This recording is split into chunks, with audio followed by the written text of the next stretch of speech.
ridho itu apa tadi? Tidak mengeluh kepada siapapun, bahkan kepada Allah Subhanahu wa Ta'ala terhadap apa yang kita alami tersebut. Nah, faedahnya ridho ini apa? Kenapa kita harus ridho? Karena Assalamualaikum warahmatullahi wabarakatuh. Ikhwani rahimakumullah. Setiap dari kita yang terkadang dapat surat cinta dari Allah atau musibah, bahasanya selalu mengatakan aku ikhlas. Bukan ikhlas itu. Ikhlas itu kita beramal karena Allah, itu namanya ikhlas.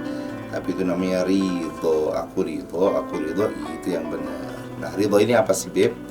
Ridho ini adalah kita tidak mengeluhkan apa yang kita alami tersebut kepada siapapun, bahkan kepada Allah Subhanahu wa Ta'ala. Kenapa sih Allah berbuat ini padaku? Kenapa?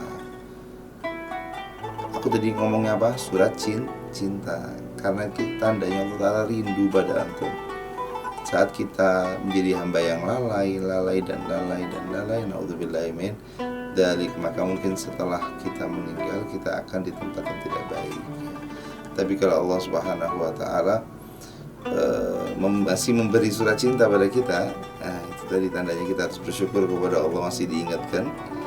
Dan kita, apa yang harus kita lakukan? Ridho itu apa tadi? Tidak mengeluh kepada siapapun, bahkan kepada Allah Subhanahu wa Ta'ala terhadap apa yang kita alami tersebut. Nah, faedahnya ridho ini apa? Kenapa kita harus ridho? Karena udah kejadian ngapain pusing gitu. Udah kejadian nih gitu. Ya udah kita cari solusinya gitu loh. Solusi pertama adalah kita ridho.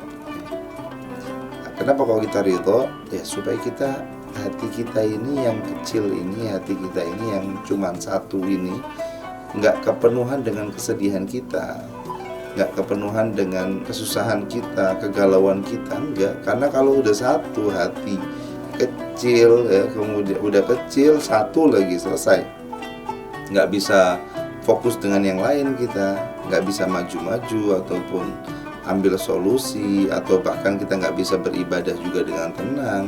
Karena pikiran nggak bisa kerja dengan tenang, nggak bisa beribadah dengan tenang, nggak bisa melakukan aktivitas kita secara umum dengan tenang, apalagi ya aktivitas yang urgent kita lakukan. Makanya ridhoin, cari solusinya, insya Allah Allah Ta'ala akan beri solusi ya. Kemudian kita nggak boleh ngeluh. Kenapa nggak boleh ngeluh? Masalahnya itu adalah takdir dari Allah Subhanahu wa Ta'ala ya. Yang mana Allah Ta'ala adalah zat yang gak boleh kita keluhi gitu loh. Aku kenapa kok diginiin ya Allah, kayak seakan-akan kita gak terima kepada Allah Subhanahu wa Ta'ala. Padahal di setiap apapun yang kita dapati itu ada banyak hal-hal baik untuk kita ya. Masya Allah, tabarakallah ya. Semoga lah ya, dengan kita ridho itu tidak banyak mengeluh bahkan kepada Allah Ta'ala ya, nggak banyak marah dengan takdirnya Allah SWT. Insya Allah kita akan bisa menjadi orang yang senantiasa maju ke depan dengan kesuksesan yang akan kita dapatkan. Berkah selalu buat semuanya. Semoga semua apa yang kita cita-citakan disampaikan kepada Allah Subhanahu wa Ta'ala. Surat cinta yang kita dapati semoga kita bisa melaluinya juga dengan baik ya. Barakallahu fikum ikhwani. Assalamualaikum warahmatullahi wabarakatuh.